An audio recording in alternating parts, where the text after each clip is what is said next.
Hello everyone and welcome back to my channel. आज की video के अंदर हम जो टॉपिक करने वाले हैं उसका नाम है टाइप ऑफ ड्यूटीज। इस वीडियो के अंदर हम बेसिकली देखेंगे कि जब आप बाहर से कोई भी सामान इंडिया में मंगवाते हो, ठीक है, तो उस पर जो ड्यूटीज लगती हैं, उस पर जो टैक्सेस लगते हैं और कुछ अदर एडिशनल जो ड्यूटीज लग सकती हैं वो कौन कौन सी होती है, किस मैनर में लगती है और किस तरीके से उनको कंप्यूट किया जाता है। इन सारी चीज़ों को इस वीडियो में हम समझने वाले हैं। एग्जामिनेशन पॉइंट ऑफ व्यू से अगर मैं आपको बता दूं तो भाई एमसीक्यूज के अंदर भी और बड़े क्वेश्चंस में भी काफी इंपॉर्टेंट चैप्टर ये इंपॉर्टेंस अपनी और वेटेज रखता है, तो भाई इसको ध्यान से करना है। ठीक है, सबसे पहली चीज हम यहां पर देखेंगे कि हो क्या रहा है कि कोई भी एक्सपोर्टिंग कंट्री है ए। ठीक है, अब मैं इस एक पेज पे आपको पूरे के पूरे चैप्टर की स्टोरी सुनाने वाला हूं। उसके बाद हम इसको बुक में से देखेंगे कि भाई क्या क्या चीजें थी और क्या क्या चीजें किस तरीके से एक प्रोविजन की तरह हमारे सामने आती है।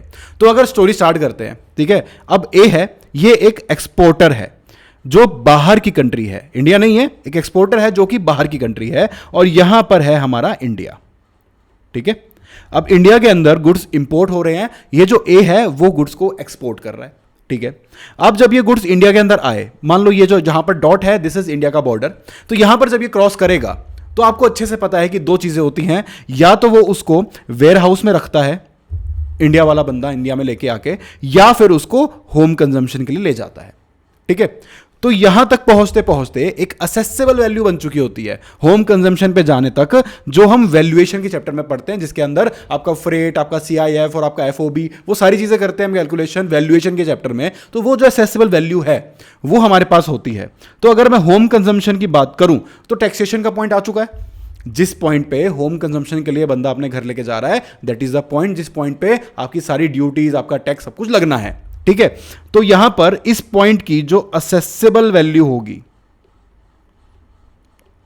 उसके ऊपर हम ड्यूटीज लगाएंगे। कैसे लगाएंगे उनको हम एक साथ अभी देखेंगे। अब हम बात करते हैं वेयर हाउसिंग की। वेयर हाउसिंग में सामने वाले के पास ऑप्शन क्या होता है कि भाई उसको एक वेयर हाउस में रख दिया गुड्स को। इस बॉक्स को समझिए कि ये एक वेयर हाउस है और यहां पर उसने अपने गुड्स रख दिए। अब ये क्या कर सकता है, अब ये या तो इन गुड्स को होम कंजम्पशन के लिए लेके जाएगा, तो ये वाला सेम प्रोसेस आ जाएगा। ठीक है, या फिर इनमें से कुछ हिस्सा वो किसी को सेल कर सकता है वेयर हाउस में रखे रखे, है कि नहीं, या फिर उसको लगा कि यार इतने गुड्स अच्छे नहीं है तो वो उसको वापस एक्सपोर्ट भी कर सकता है उसी वेयर हाउस में से। ठीक है, जिसके ऊपर उसको यहां पर अब ड्यूटी नहीं देनी पड़ेगी। ठीक है, तो यहां पर असेसेबल वैल्यू कैसे निकलेगी, तो सीधी सी बात है यार, जब होम कंजम्पशन निकाला तो उसका जितना असेसेबल वैल्यू बनता था वो असेसेबल वैल्यू यहां पर हमारे पास आ जाएगी, जिसको मैं एवी से लिख रहा हूं, दैट इज असेसेबल वैल्यू।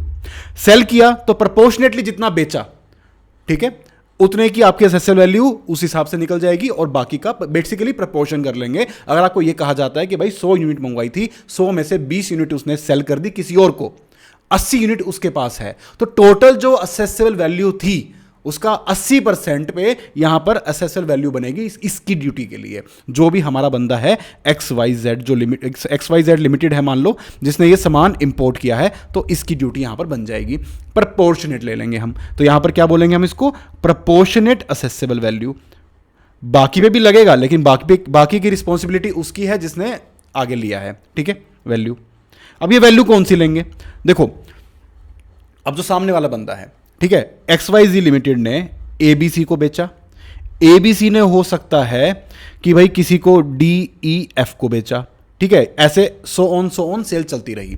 तो जब ये ABC अगर मान लो सीधा होम कंजम्पशन लेके जा रहा है, वेयर हाउस से निकाल रहा है, तो जितने का इसने खरीदा है, आपकी जो ट्रांजैक्शन वैल्यू होगी वो आपकी यहां पर बन सकती है असेसेबल वैल्यू।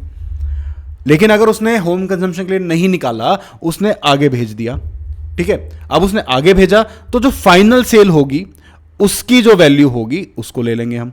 ठीक है, तो बेसिकली बहुत बेसिक बात है, आप समझ ही गए होगे। ठीक है, तो उसमें कोई दिक्कत नहीं है। अगर आपने एक्सपोर्ट कर दिया तो देखो कोई ड्यूटी नहीं लग रही है, एक्सपोर्ट बैक कर दिया, अगर आपने गुड्स में कोई दिक्कत या कुछ भी थी, तो अगर आधा एक्सपोर्ट किया है तो जितना आपने एक्सपोर्ट नहीं किया, जितना वापस आप होम कंज्यूम लेके जा रहे हो, उतने की असेसेबल वैल्यू प्रोपोर्शनेट वैल्यू पे निकल आएगी। बहुत ही ऑब्वियस सी जनरल सी बातें हैं ये।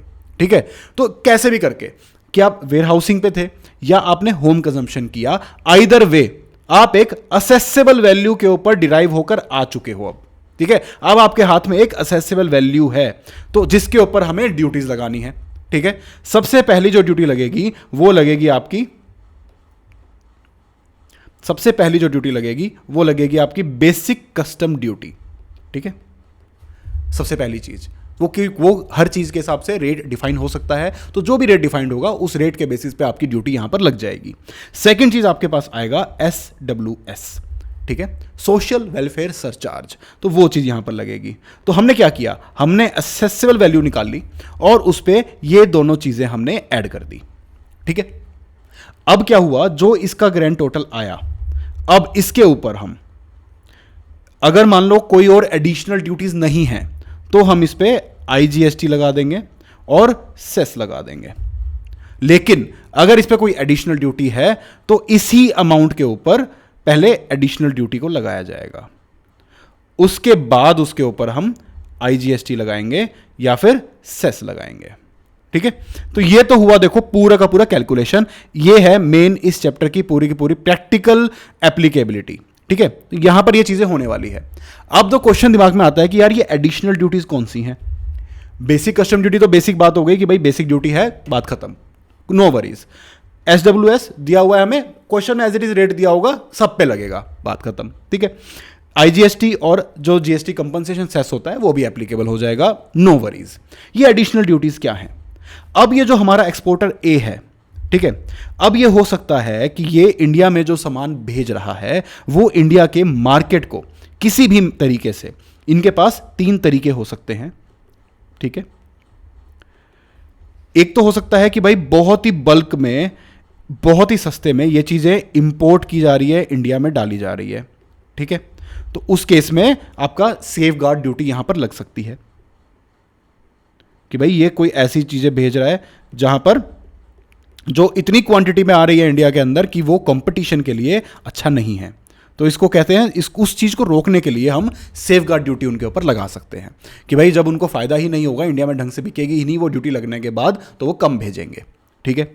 उसके बाद आती है हमारे पास एक काउंटर वेलिंग ड्यूटी, काउंटर वेलिंग ड्यूटी, ठीक है। अब ये ड्यूटी क्या होती है कि अगर मान लो कोई जो इसकी एक्सपोर्टर की जो कंट्री है वो क्या बोलती है कि भाई इंडिया में सामान बेच, डंप कर अपना सामान, तेरा 100 रुपए का सामान है, इंडिया में 40 रुपए का बेच, बाकी के 60 मैं दूंगी तेरे को। वहां की गवर्नमेंट उसको क्या बोल रही है कि भाई वहां पर सामान इंडिया में जो बेचना है वो 100 रुपए की चीज जो जाती है उसको 60 रुपए भेज, 40 रुपए एज अ सब्सिडी हम तुझे दे रहे हैं। और ऐसी चीज है, अगर ऐसा हमें पता चल जाता है, ऐसा कोई एविडेंस है, तो हम सीधी सी बात क्या करेंगे कि हम उस सब्सिडी को कंपनसेट करने के लिए उतना ही ड्यूटी के तरीके से लगा देंगे, ठीक है। कि भाई वहां से 100 रुपए की चीज सब्सिडी लगने के बाद 60 रुपए में आ रही थी, हम यहां पर आते ही फिर से उस पर 40 रुपए की ड्यूटी लगा देंगे कि ले भाई रेट तो हमने उतना ही कर दिया, तुम जो हमारे मार्केट में आके इंजरी करना चाह रहे थे हम नहीं होने देंगे। वहां से 100 की चीज निकलनी थी, नहीं निकली, बट यहां आके 100 रुपए की हो जाएगी, हम इसके ऊपर काउंटर वेलिंग ड्यूटी लगा देंगे, ठीक है। तो ये होती है काउंटर वेलिंग ड्यूटी। उसके बाद आता है कि ये एक्सपोर्टर क्या कर रहा है कि भाई चलो सब्सिडी नहीं मिल रही बट फिर भी इसकी कॉस्ट है उस चीज की 100 रुपए, ठीक है। अब वो इंडिया की ही मार्केट खराब करने के लिए अगेन उस चीज को कॉस्ट ही 100 रुपए है और वो 80 रुपए की भेज रहा है, कैसे, अपना लॉस करा के भी भेजने को तैयार है। क्यों? क्योंकि इंडिया की मार्केट को इंजरी करनी है, ठीक है। इंडिया के सारे कंपटीशन को खा जाएगा वो। ऑब्वियस सी बात है कि भाई अगर इंडिया में वो चीज 150 रुपए की बिक रही है और बाहर की किसी कंट्री से बेसिक कस्टम ड्यूटी लग के 100 रुपए की पहुंच रही है, तो कौन खरीदेगा वो 150 वाली चीज। तो वो इतना बड़ा इंजरी और वो डेलिबरेटली क्रिएट की जा रही है, ये सामने वाला बंदा लॉस खा के भी इंडिया में बेच रहा है। तो उस चीज को क्या बोलते हैं कि आप बहुत सस्ते में अपना सामान, जो आपको कॉस्ट पूरी भी नहीं कर रहा है आपकी, आप उतने सस्ते में आप अपना सामान डंप कर रहे हो हमारे कंट्री में, उतना सामान आप हमारी कंट्री में डंप कर रहे हो, तो वो हम नहीं करने देंगे। उसको रोकने के लिए हम क्या लगाएंगे, anti dumping duty, anti dumping duty, ठीक है। तो ये तो हुआ मेन पूरा का पूरा देखो चैप्टर का कंप्लीट चीज। अब दोबारा अगर मैं बताऊं तो क्या चीजें हैं कि सबसे पहली चीज हमारे पास क्या हो रही है कि ये जो ए है, ठीक है, ये इंडिया के अंदर एक्सपोर्ट कर रहा है जिसपे इंडिया इंपोर्ट ड्यूटी लगा रहा है, ठीक है। असेसेबल वैल्यू चाहिए उसके लिए हमें, जो हमें सेक्शन 14 बताता है, जिसका हमने वैल्यूएशन का अलग से पूरा का पूरा चैप्टर किया हुआ है, ठीक है। तो वो जो असेसेबल वैल्यू है वो या तो वेयरहाउस से निकलने वाली असेसेबल वैल्यू होगी या फिर डायरेक्ट होम कंजम्पशन वाली असेसेबल वैल्यू होगी, वो हम मौके पे देख लेंगे, ठीक है। अगर मान लो मल्टीपल सेल्स है तो जो फाइनल सेल होगी वेयरहाउस में रखे रखे, अगर मल्टीपल सेल है तो जो फाइनल सेल होगी उसकी value will be the accessible value, ठीक है। और अगर मान लो सीधा होम कंजम्पशन में जा रहा है तो उसकी वैल्यू इज असेसेबल वैल्यू, और अगर प्रोपोर्शनेटली आपने एक्सपोर्ट वापस कर दिया तो जितना इंडिया में आ रहा है प्रोपोर्शनेटली उसकी असेसेबल वैल्यू ले ली जाएगी। उसके बाद हम क्या करेंगे, असेसेबल वैल्यू आ गई हमारे पास, इस असेसेबल वैल्यू के ऊपर सबसे पहले हम बेसिक कस्टम ड्यूटी लगाएंगे, सेकंड नंबर पे एसडब्ल्यूएस लगाएंगे। इस अमाउंट के ऊपर अब ये सब लगने के बाद, ये दो चीजें लगने के बाद, अब या तो एडिशनल ड्यूटी अगर इनमें से कोई लगी होगी तो वो लगा देंगे, ठीक है, नहीं तो सीधा आईजीएसटी लगा के काम खत्म। अगर ये ड्यूटी लगी है तो वो ड्यूटी लगाई और उसके बाद आईजीएसटी लगेगा, ठीक है। तो ये है पूरे के पूरे चैप्टर का सार। अभी इसमें थोड़ा सा और डेप्थ में जाते हैं, हर कॉन्सेप्ट को, हर चीज़ों को हम ध्यान से अच्छे से समझते हैं। तो उसके लिए आपके लिए बड़े सुंदर मैंने ये नोट्स बना रखे हैं। सबसे पहले इसमें देखो हमने क्या क्या पढ़ना था, हमने देखना था बेसिक कस्टम ड्यूटी किस पे लगने वाली है, ठीक है।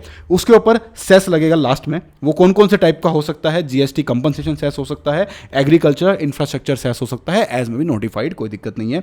आईजीएसटी उसके ऊपर लगेगा, एसडब्ल्यूएस उस पर लगेगा, और उस पर स्पेशल ड्यूटीज लगेगी जो कि ब्रॉडली ये दो होती हैं आपकी, countervailing duty and anti dumping duty. क्या समझाया था मैंने इसको लेके, काउंटर वेलिंग ड्यूटी आपकी कौन सी ड्यूटी है कि अगर बाहर की गवर्नमेंट इंडिया में सस्ता सामान बेचने के लिए, प्रमोट करने के लिए उस कंट्री के मैन्युफैक्चरर को अगर सब्सिडी दे रही है तो उस सब्सिडी की अमाउंट की ड्यूटी उसमें ऐड हो जाएगी। एंटी डंपिंग क्या था कि मैन्युफैक्चरिंग कॉस्ट से भी सस्ती में या बहुत ही नाजायज सस्ते में, कि यार आप कहीं पर भी इतने सस्ते में नहीं बिक रहा है, आप किसी और कंट्री में इतने सस्ते में नहीं बेच रहे हो, इंडिया में ही भेज रहे हो, इंडिया की मार्केट खराब करने के लिए भेज रहे हो, तो वहां पर एंटी डंपिंग ड्यूटी आपकी यहां पर लग जाएगी, ठीक है। अब देखो सबसे पहली चीज हमने क्या देखी थी, बेसिक कस्टम ड्यूटी आपके पास यहां पर आया था, ठीक है। तो ये आपका पहला पॉइंट हो गया। उसके बाद हमने क्या देखा कि भाई first schedule of the customs act, देखो इंपोर्ट और एक्सपोर्ट दोनों चीजें, इंपोर्ट आता है आपका कवर्ड होता है फर्स्ट शेड्यूल के अंदर, और एक्सपोर्ट आपका कवर होता है सेकंड शेड्यूल के अंदर, ठीक है। तो फर्स्ट शेड्यूल आपका किस बारे में बात करता है कि भाई आपका इंपोर्ट ड्यूटी, और सेकंड शेड्यूल आपका बात करता है एक्सपोर्ट ड्यूटी के बारे में। तो यहां पर देखो सबसे पहले जनरली आपका रेट है 10% नॉर्मल चीजों पे।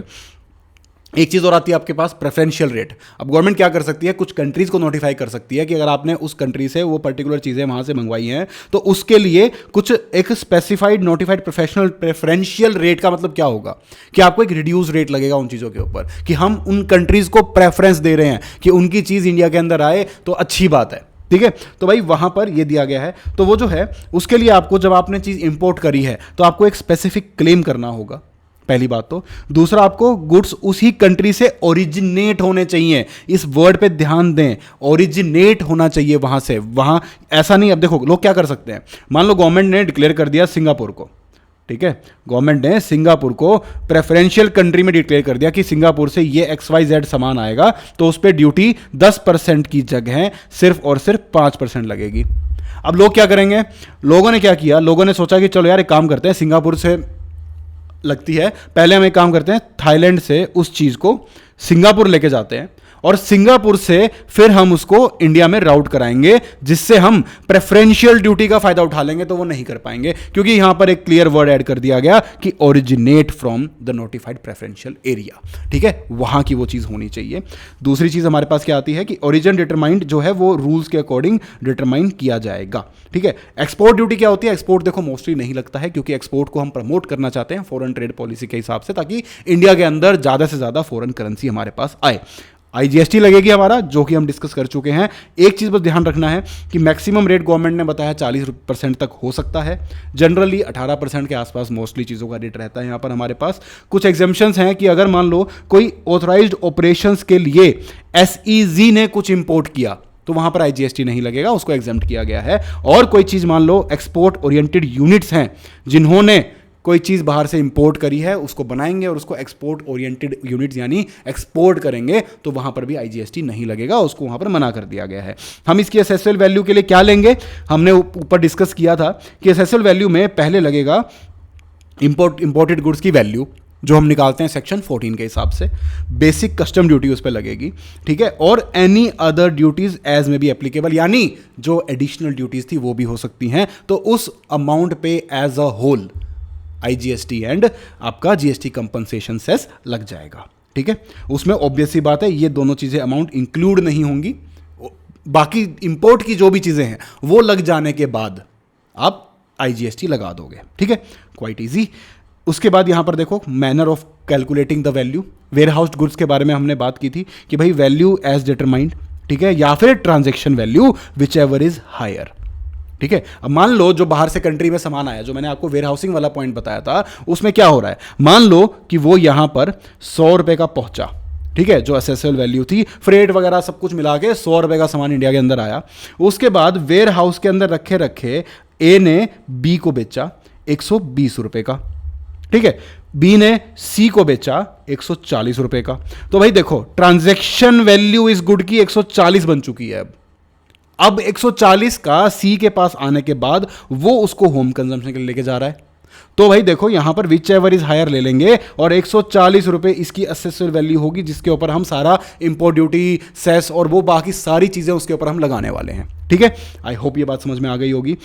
अब आते हैं पॉइंट, ये सारे पॉइंट्स हो गए हमारे, ये हो गया बेसिक चीजें। अब आता है बहुत ही इंपॉर्टेंट एस्पेक्ट पूरे के पूरे चैप्टर का कि एडिशनली क्या क्या चीजें लगेंगी। अब हम सारी की सारी स्पेशल ड्यूटीज करने वाले हैं, एडिशनल ड्यूटीज करने वाले हैं, उन सब चीजों को यहां पर देखेंगे। तो भाई देखो एडिशनल ड्यूटी क्या होती है। एडिशनल ड्यूटी का वर्ड सुनते ही दिमाग में क्या आना चाहिए कि एक्साइज ड्यूटी को कंपनसेट करने के लिए जो ड्यूटी लगाई जा रही है उसको बोलेंगे हम एडिशनल ड्यूटी, ठीक है। कितनी हो सकती है ये ड्यूटी, तो भाई जितनी एक्साइज ड्यूटी लग रही है जिसको हम कंपनसेट करना चाह रहे हैं उतनी ही ये ड्यूटी लगेगी, उससे ज्यादा क्यों लगाओगे आप। ऑब्वियसली आपका यहां पे पर्पस कमाना नहीं है, एक लेवल प्लेइंग फील्ड क्रिएट करना है, ठीक है। तो जितनी एक्साइज ड्यूटी की यहां पर इंडिया में लग रही है उतनी ही लगाएंगे ताकि जो पर फेयर कंपटीशन मिल सके सामने वाले को। अब ऐसा ना हो कि यार इंडिया में सेम मैन्युफैक्चरर है, ठीक है, वो जो चीज बना रहा है उस पर तुम एक्साइज ड्यूटी भी ले रहे हो उससे, ठीक है, तो वो चीज आपने महंगी कर दी और बाहर से वो चीज सस्ते में आ रही है, तो इस बेचारे की गलती क्या, इसकी तो मार्केट खराब हो गई ना। तो गवर्नमेंट बोलती है चिंता मत कर, तेरी ड्यूटी तो मैं माफ नहीं कर सकती, ठीक है, लेकिन उस पर लगा दूंगी, ठीक है। तो गवर्नमेंट ने कैसे ना कैसे करके कंपटीशन का एक लेवल प्लेइंग फील्ड यहां पर बना दिया है, ठीक है। आई होप आपको ये बात समझ में आ गई हो। तो ये होती है एडिशनल ड्यूटी। एक आती है फिर काउंटर वेलिंग ड्यूटी। काउंटर वेलिंग ड्यूटी क्या बोलती है कि इंपोज टू काउंटर बैलेंस। देखो काउंटर वेलिंग ड्यूटी हमारे पास दो है, एक सेक्शन नंबर 3 के अंदर जो कि काउंटर बैलेंस करती है आपकी एक्साइज ड्यूटी को फॉर रॉ मटेरियल्स और कंपोनेंट्स और ingredients used in production of imported goods, ठीक है। तो भाई देखो यहां पर एक तरह से क्या हो रहा है कि जो गुड्स आपने इंपोर्ट किए हैं उस गुड्स को इंपोर्ट करने के अंदर जो चीजें यूज हुई हैं उनके ऊपर भी वो चीजें लगाई जा सकती है, ठीक है। लेविड इवन इफ, ये तब भी लग सकती है अगर इंपोर्टेड आर्टिकल पे वो ड्यूटी नहीं है बट उसके कंपोनेंट्स पे वो ड्यूटी लग सकती है, ठीक है।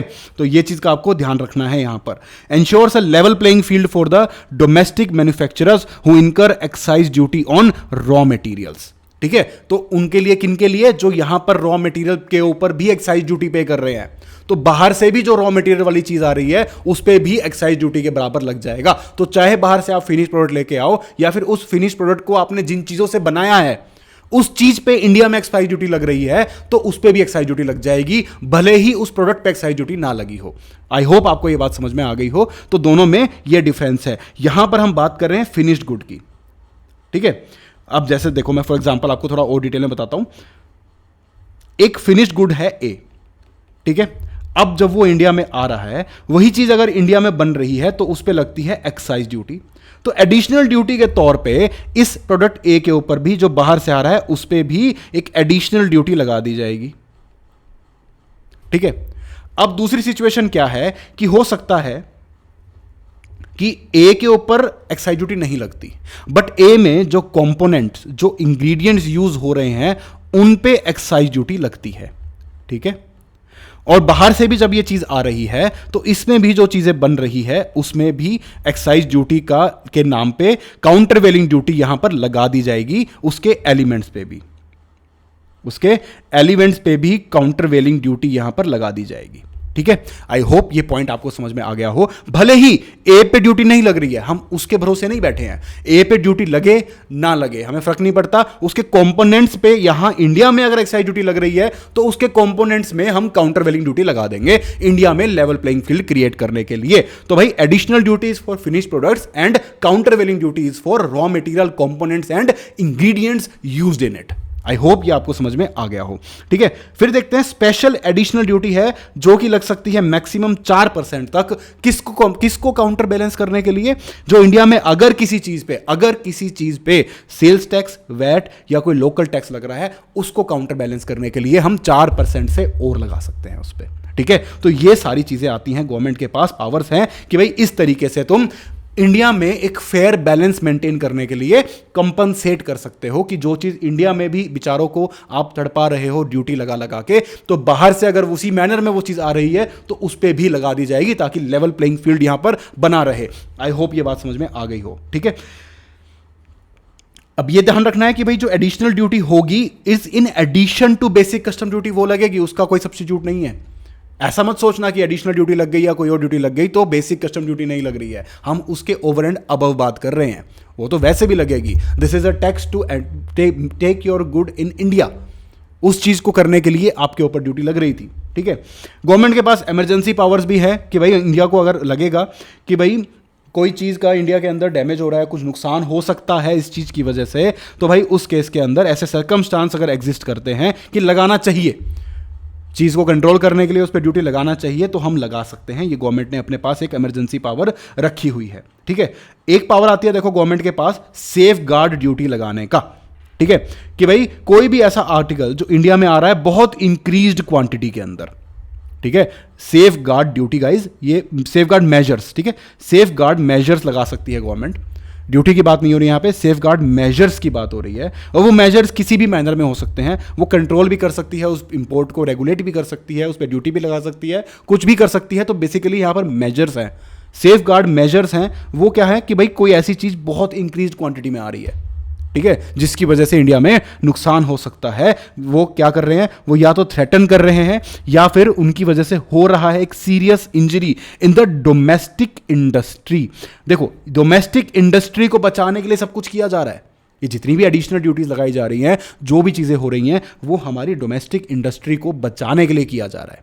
ठीक है, अब वो मोड्स क्या क्या हो सकते हैं, तो भाई मोड्स क्या क्या हो सकते हैं कि गवर्नमेंट क्या कर सकती है, सेफ गार्ड ड्यूटी लगा सकती है। उन सेफ गार्ड मेजर्स के तहत गवर्नमेंट चाहे तो एक सेफ गार्ड ड्यूटी इंपोज कर सकती है, टैरिफ रेट कोटा लगा सकती है, या कोई भी अदर मेजर्स जो गवर्नमेंट को लगे वो उस चीज को यहां पर कर सकती है, इंडिया के डोमेस्टिक इंडस्ट्री को सेफ गार्ड करने के लिए। आई होप आपको यह बात समझ में आ गई हो। ये कितने टाइम के लिए लगेगा, तो भाई 4 साल के लिए लगेगा। गवर्नमेंट चाहे तो इसको 10 साल तक के लिए एक्सटेंड कर सकती है, इंक्लूडिंग दोज 4 ईयर्स।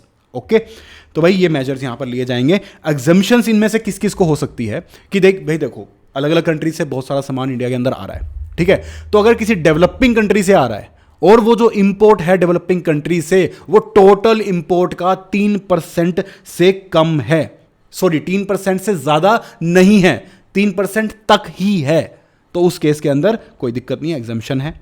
ठीक है, aggregate import from domestic industry is less than 3%, जो शेयर है पहले बात तो वो है, and do not exceed 9% of total imports. उन अलग अलग डेवलपिंग कंट्रीज का मिला के 9% से ज्यादा एक्सीड नहीं होना चाहिए। तो उन केसेस के अंदर अगर इस रेंज में 9% और 3% की रेंज में अगर इंपोर्ट्स हैं फ्रॉम डेवलपिंग कंट्रीज, याद रखना किसी भी कंट्री से नहीं, डेवलपिंग कंट्रीज से अगर ये चीज है, तो भाई उस केस के अंदर इनको ये सेफ गार्ड मेजर्स जो लगाए जाएंगे वहां से एग्जम्पशन मिल जाएगी। या फिर किनको मिल सकती है, किसी 100% ईओयू को या किसी एसईजी के यूनिट को। ठीक है, बट इनको भी कब नहीं मिलेगी, अनलेस का मतलब है कि अब जो मैं बात बोलने वाला हूं उन केसेस में वैसे तो इन दोनों को एग्जम्पशन है, बट इन 2 केसेस में एग्जम्पशन नहीं मिलेगी। क्या कि अगर वो जो गुड्स हैं वो डोमेस्टिक टैरिफ एरिया में क्लियर कर रहे हैं, एसईजी ने क्या किया, बाहर से मंगवाया और उसके बाद इंडिया में ही बेच दिया, तो ऐसे गुड्स को एग्जम्पशन में नहीं मिलेगी, वो सेफ गार्ड मेजर्स के अंडर आ जाएंगे। या फिर the goods are used in manufacture of a good that is cleared in domestic area, यानी कि या तो वो एज इट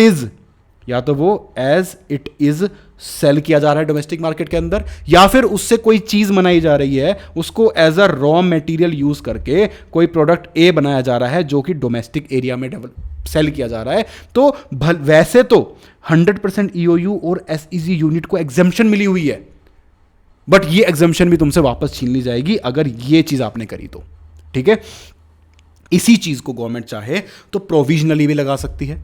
अगर गवर्नमेंट को लगे तो सेंट्रल गवर्नमेंट को ऐसी पावर मिली हुई है कि भाई वो प्रोविजनल सेफगार्ड मेजर लगा सकती है फॉर सम टाइम।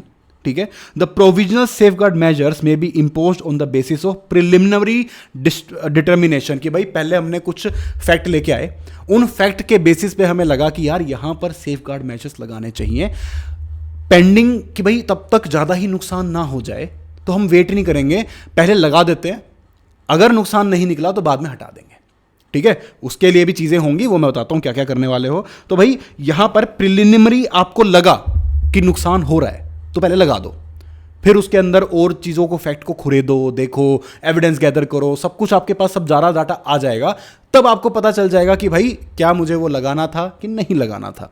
अगर आपको पता चला कि हाँ लगाना है तो 4 साल के लिए एप्लीकेबल हो जाएगा, नहीं लगाना था तो वो प्रिलिमिनरी जो आपका प्रोविजनल असेसमेंट है वो वहीं पर रुक जाएगा। तो ये प्रोविजनल सेफगार्ड आप कितने टाइम के लिए लगा सकते हो, तो मैक्सिमम 200 दिन के लिए आप प्रोविजनल बेसिस पे लगा सकते हो। यानी कि जैसे ही आपको शक हुआ, ठीक है, कि भाई बाहर से बहुत ही इंक्रीज्ड क्वांटिटी में सामान आ रहा है जिससे इंजरी हो रही है, तो उस शक के बिना पे प्रोविजनली लगा दो। 200 दिन है आपके पास, 200 दिन में डिटरमाइन कर लो कि हमारा प्रोविजनली लगाना सही था कि नहीं था। ठीक है, तब तक के लिए अब क्या होगा, फाइनल डिटर्मिनेशन होगा। अब फाइनल डिटर्मिनेशन के बाद आपको पता चला कि भाई हाँ इंक्रीज्ड इंपोर्ट्स जो थे एक्चुअल में नहीं हुए,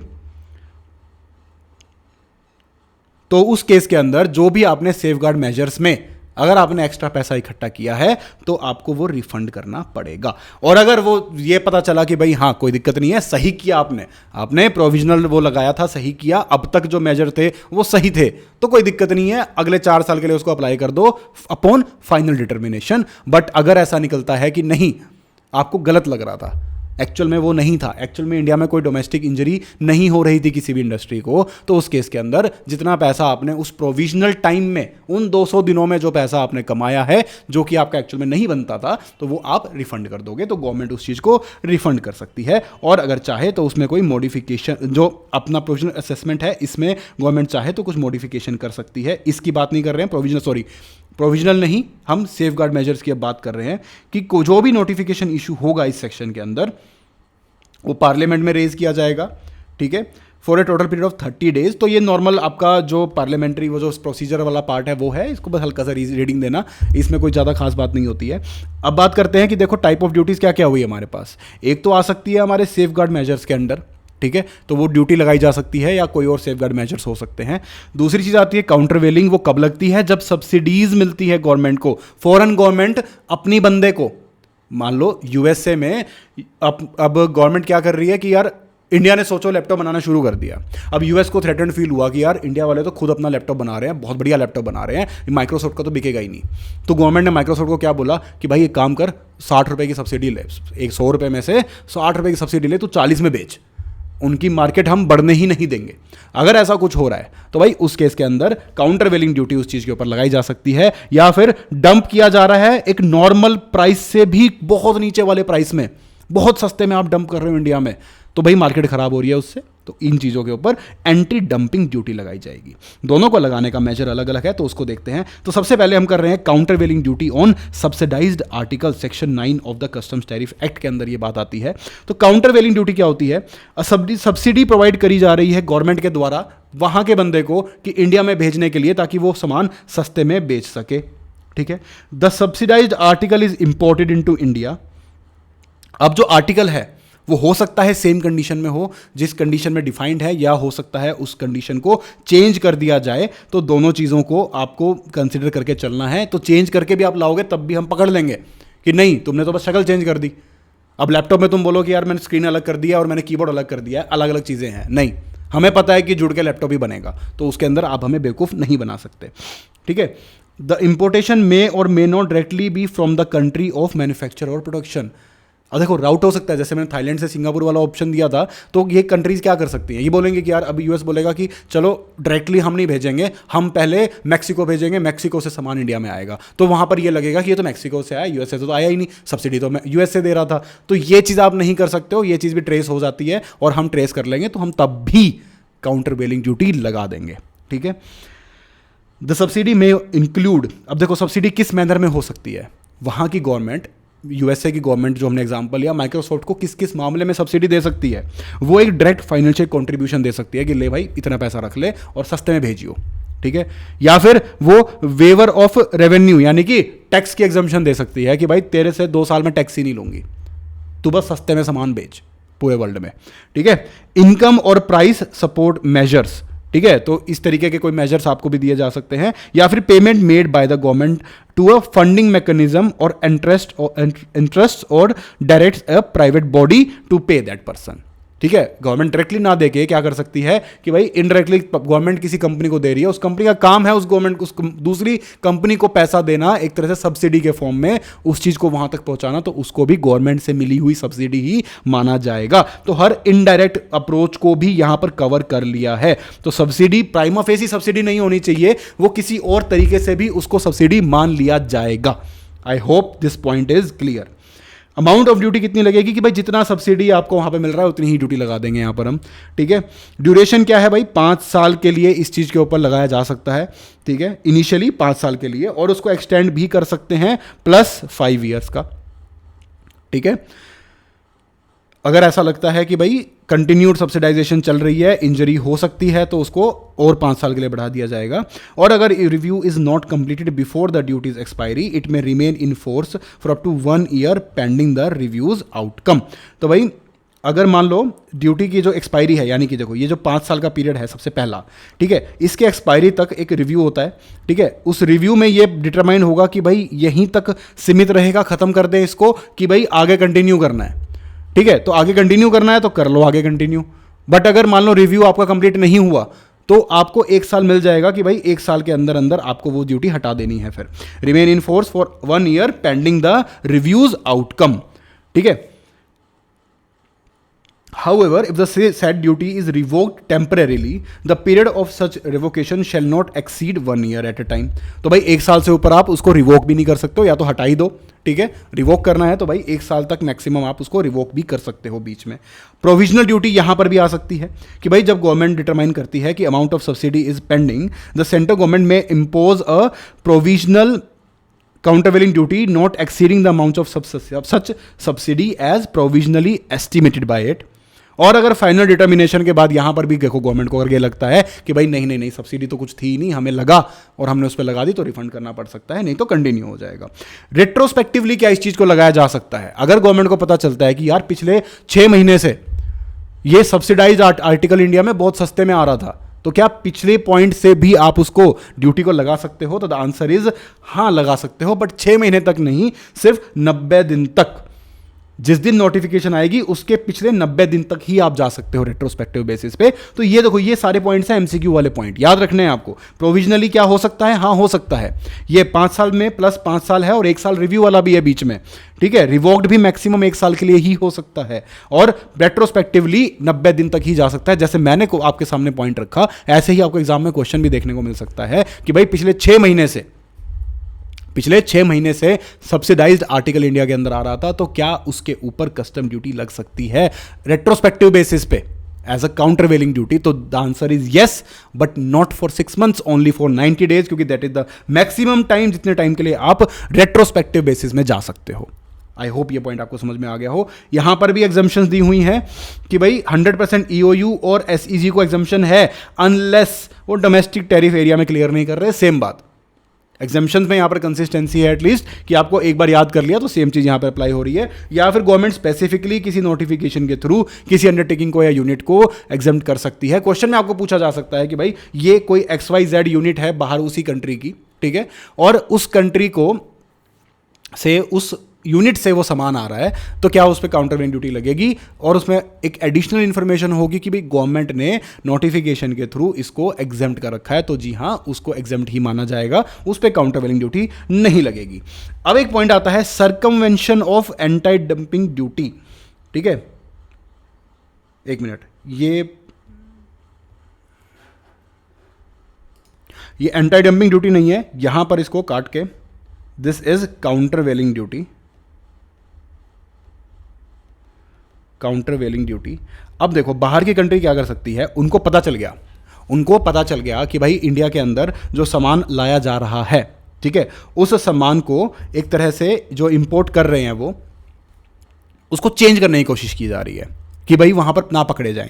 तो वो क्या कर सकते हैं कि वो उसकी डिस्क्रिप्शन को अल्टर कर सकते हैं, ठीक है, नेम और डिस्क्रिप्शन ऑफ दैट, जब बिल ऑफ लेडिंग आता है, सब कुछ आता है, तो वहाँ पर उसके डिस्क्रिप्शन को अल्टर कर देंगे कि यार जो चीज़ पे तुम ड्यूटी लगाते हो ये वो चीज़ है ही नहीं, ऐसा दिखाने की कोशिश करेंगे, तो ऐसा नहीं है, ठीक है। उसके बाद by import of such article is an unassembled or disassembled form, उसको क्या कर सकते हैं, जैसे मैंने आपको कंप्यूटर की बात बोली कि भाई उसको टुकड़ों में बांट दिया, स्क्रीन अलग कर दी, उसका माउस का कर्सर अलग कर दिया, उसका कीबोर्ड अलग कर दिया, तो उसको डिसअसेंबल कर दिया और बोला कि स्क्रीन आ रही है, ये कीबोर्ड आ रहा है, ये सब चीज़ें आ रही है, तो उसको डिसअसेंबल्ड फॉर्म में लेके आए। बाद में क्या होगा, ऑब्वियस सी बात आपको पता है कि अलग अलग आइटम्स इंडिया में पहुंचेंगी, उन सब चीज़ों को जोड़ा जाएगा और फिर उसको एज अ लैपटॉप इंडिया में बेच दिया जाएगा। तो अगर ऐसा भी कर रहे हो तो वो भी पकड़ा जा सकता है, वहां पर भी अलाउड नहीं है, ठीक है। By changing the country of origin, कि भाई कहाँ से आया, वही जो मैंने आपको थाईलैंड से सिंगापुर से इंडिया वाला एग्जांपल दिया था कि सिंगापुर से थाईलैंड का ऐसा मान रहा है, लेकिन उन्होंने राउट कर दिया वहाँ से ये दिखाने के लिए कि भाई हम तो सिंगापुर से लेके आए हैं, तो वो चीज़ भी आप करोगे तो पकड़ा जाएगा, नहीं पता चलेगा।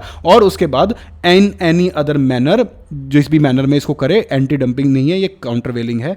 ऑल्दो दोनों के लिए पॉइंट जहाँ पर आपके सेम है, ठीक है, सेम ही एक्सेप्शन सर्कमवेंशन जो है वो एंटी डंपिंग ड्यूटी में भी लगता है, तो आपके लिए याद रखना वो आसान हो जाएगा। अब आती है बात absorption of countervailing duty. Absorption का मतलब क्या होता है कि भाई decrease in export price without any commensurate change in the resale price in India of an article imported from the exporting country और टेरिटरी, ठीक है। एक्सपोर्टिंग कंट्री या टेरिटरी से कोई सामान इंडिया के अंदर आ रहा है, रीसेल प्राइस उसका वही है, सेम है, लेकिन एक्सपोर्ट प्राइस उसका चेंज कर दिया, ठीक है, तो उस एक्सपोर्ट प्राइस आपका घटा दिया। तो आप बेसिकली कर क्या रहे हो, आप ये कर रहे हो कि यार ड्यूटी जितनी लगी है उसको कंपनसेट करने के लिए एक्सपोर्ट प्राइस आप घटाने की कोशिश कर रहे हो, तो एक तरह से आप उस ड्यूटी से जो नुकसान हुआ है उसको कंप्लीट कर रहे हो, ठीक है। तो उस केस में गवर्नमेंट क्या करेगी कि government on such inquiry as it considered necessary is of the opinion that the absorption of countervailing duty has taken place whereby the counter duty so imposed is rendered ineffective। उससे हुआ क्या कि भाई duty जो लगाई थी उसका तो फायदा ही नहीं रहा ना। अब जैसे मान लो कि भाई 80 रुपए के ऊपर 20 रुपए की ड्यूटी लगा दी थी हमने, ताकि लेवल प्लेइंग फील्ड पे वो 100 रुपए की दोनों चीजें हो जाएं, ठीक है। उन्होंने क्या किया, 20 रुपए से फिर प्राइस घटा दिया, ठीक है। तो उसका मतलब क्या हो रहा है कि भाई जितना हमने ड्यूटी लगाया फायदा ही क्या हुआ, उन्होंने रेट घटा दिया, फिर उतने ही प्राइस में इंडिया में आ रहा है। तो ये चीज़ अगर हो रही है और गवर्नमेंट को ये चीज़ पता चल गई तो गवर्नमेंट और ड्यूटी लगा देगी उसके ऊपर कि अच्छा तुम घटाओ हम और बढ़ा देंगे, तुम घटाओ हम और बढ़ा देंगे। तो ये इसको बोलते हैं एब्जॉर्प्शन ऑफ ड्यूटी, कि आपने ड्यूटी से हुए नुकसान को एब्जॉर्ब कर लिया अपना प्राइस घटा के, कि आप 80 में इंडिया में लाना चाह रहे थे, आप फिर 80 में ले आए ड्यूटी लगने के बाद भी। तो ये चीज़ गवर्नमेंट को पता चली तो गवर्नमेंट इस बात को कंसिडर कर सकती है, ठीक है। तो ये देखो सिंपल बात है कि duty is in addition to जो आपकी अदर ड्यूटीज हैं उसके अलावा, ठीक है।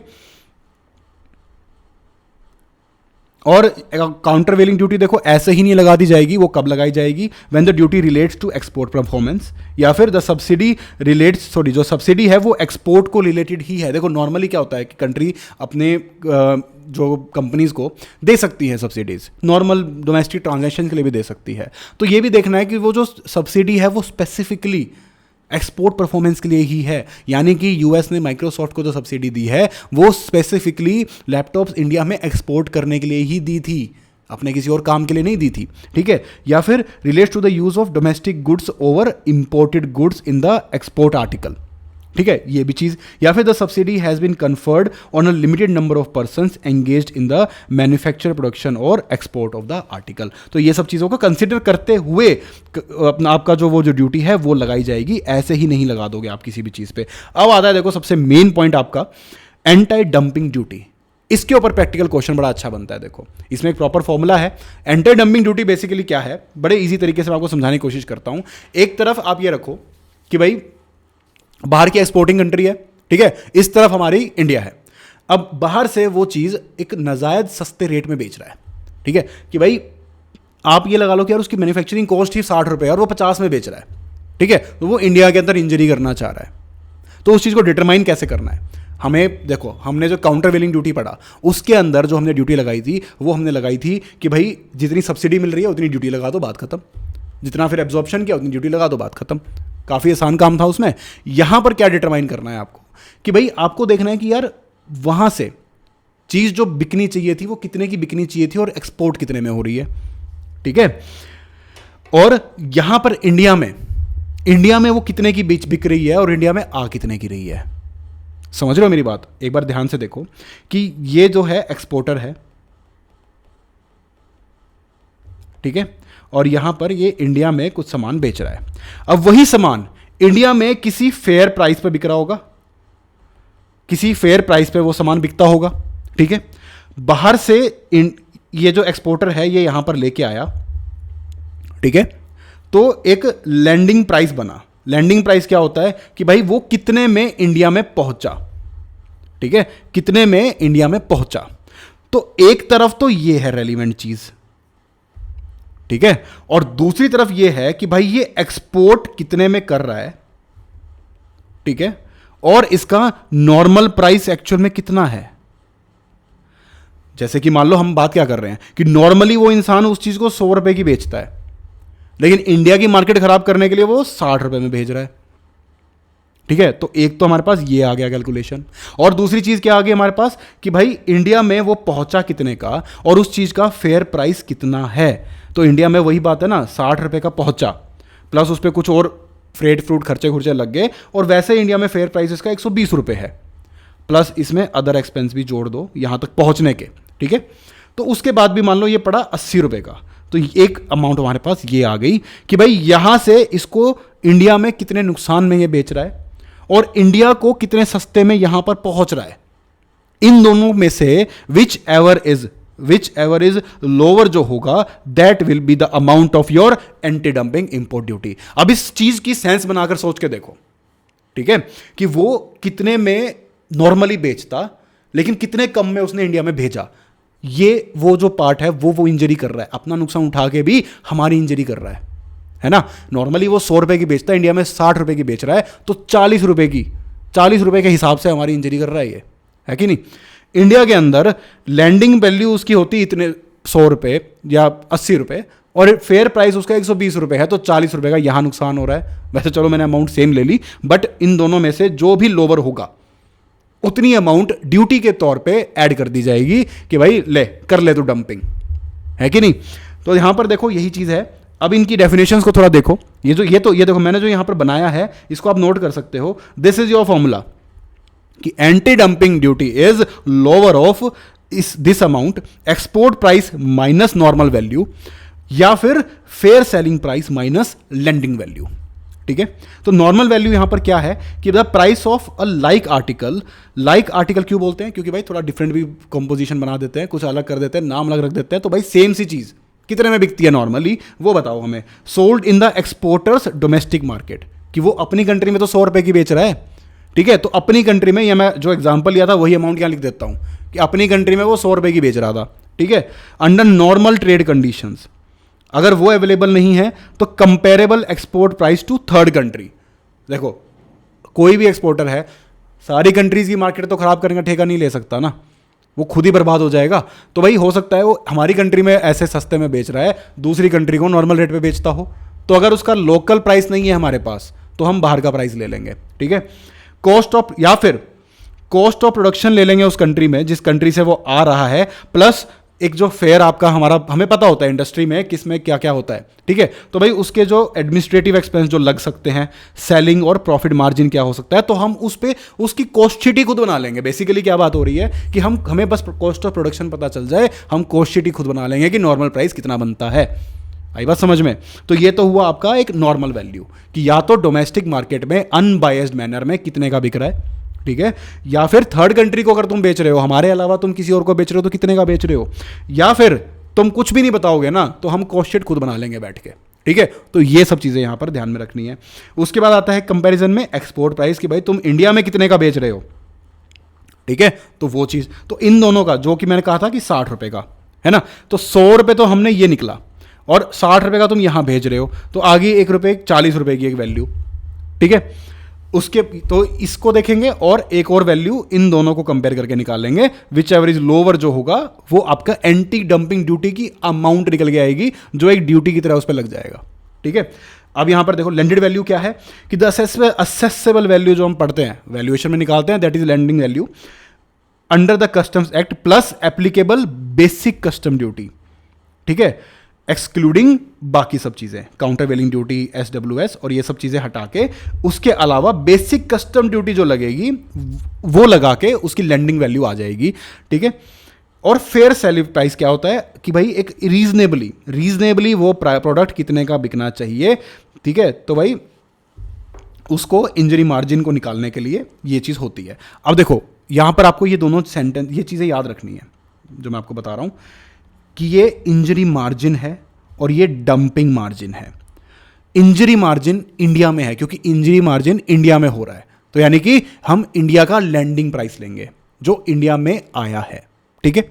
इस मेरे बात को ध्यान से समझना, क्योंकि क्वेश्चन में आपसे ना MCQs में पूछा जा सकता है कि पूरा क्वेश्चन ना पूछ के आपसे बस ये बोलेंगे कि इंजरी मार्जिन बताओ कितना है।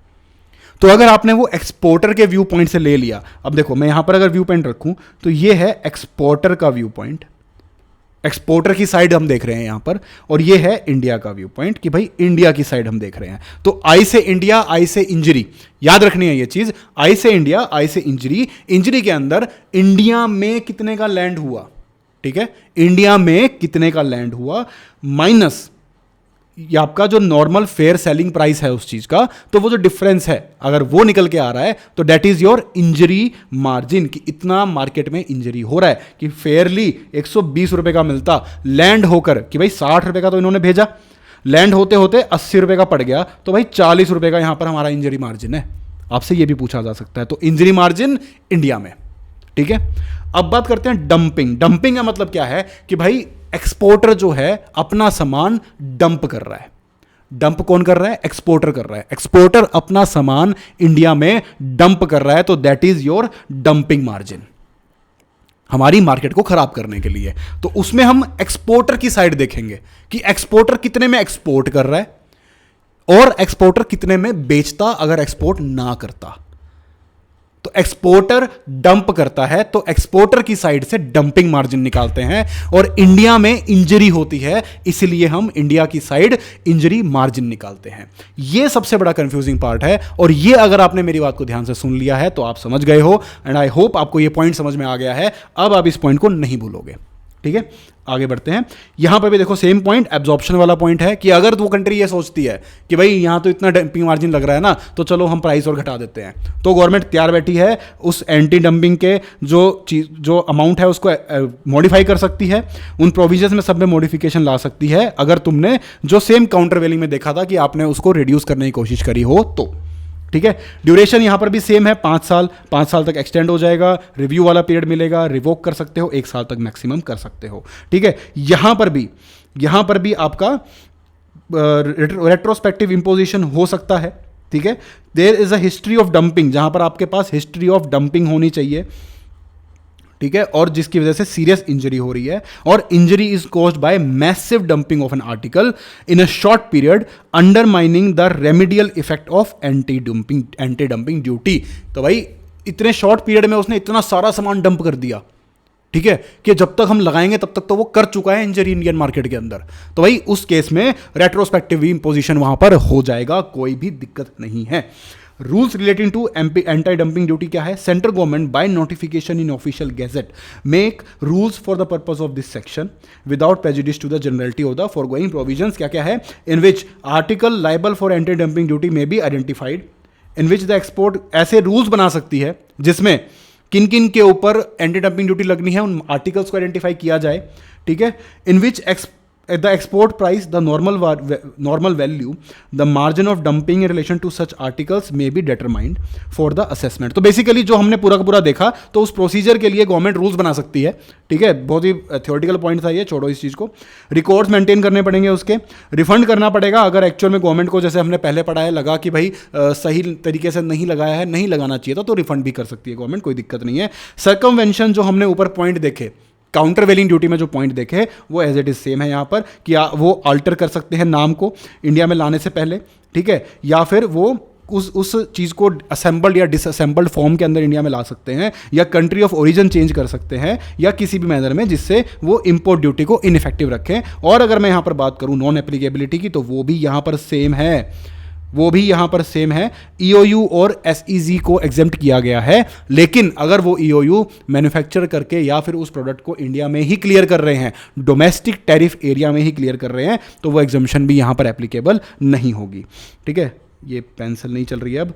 चलो लास्ट का थ्योरेटिकल पॉइंट रह गया, बस आप इस पेज के ऊपर फोकस करो, मैं जो दिखा रहा हूँ आपको। अब ये जो सारी चीज़ें हैं, इन सारी चीज़ों को लेके कि भाई एंटी डंपिंग ड्यूटी को लेके, काउंटर वेलिंग ड्यूटी को लेके, सेफ गार्ड मेजर्स को लेके, अगर किसी को कोई ग्रीवियंस है तो वो अपील फाइल कर सकता है।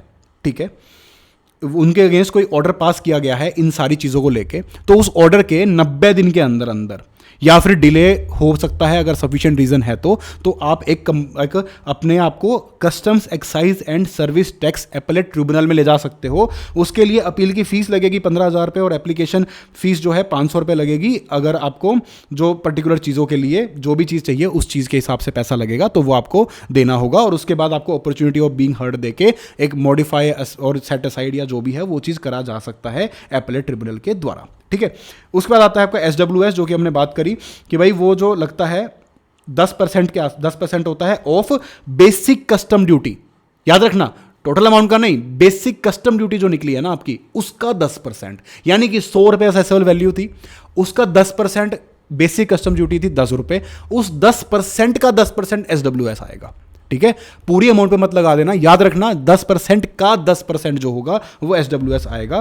ठीक है, IGST और GST पे नहीं लगेगा, क्योंकि हमने देखा है GST IGST हम BCD और ये दोनों चीज़ें लगने के बाद कैलकुलेट करते हैं टोटल अमाउंट के ऊपर। ठीक है, और साथ ही ये किसी भी और टाइप की duty, safeguard duty, countervailing duty, anti dumping duty या फिर SWS इटसेल्फ, इन सब पे एप्लीकेबल नहीं होता। एग्रीकल्चरल इंफ्रास्ट्रक्चर सेस भी लग सकता है कि भाई अगर ये जो डिपार्टमेंट है ये इसको लगे कि ये चीज़ यहाँ पर लगनी चाहिए कुछ चीज़ों के ऊपर, तो ये चीज़ें यहाँ पर दी गई है। स्पेसिफाइड नोटिफाइड रेट्स हैं किन चीज़ों के लिए, apples, kabuli chana, urea, coal, silver, gold and their door forms. ठीक है, तो यानी कि जैसे सिल्वर डोर, गोल्ड डोर, तो इन सब चीज़ों के ऊपर वो चीज़ लगाई जा सकती है। तो भाई यहाँ पर हुआ पूरा का पूरा chapter complete. Basic custom duty से लेके एडिशनल और स्पेशल कस्टम ड्यूटी तक हर पॉइंट को हमने डिटेल में यहां पर कवर किया है। आई होप गाइज ये आपको वीडियो अच्छी लगी है। इसके बाद आप कोई भी क्वेश्चन करके देखना, आप बड़ा इजीली सॉल्व कर लोगे। तो आई होप ये वीडियो आपको अच्छी लगी। अगर अच्छी लगे तो लाइक करना, सब्सक्राइब करना, and thank you for watching.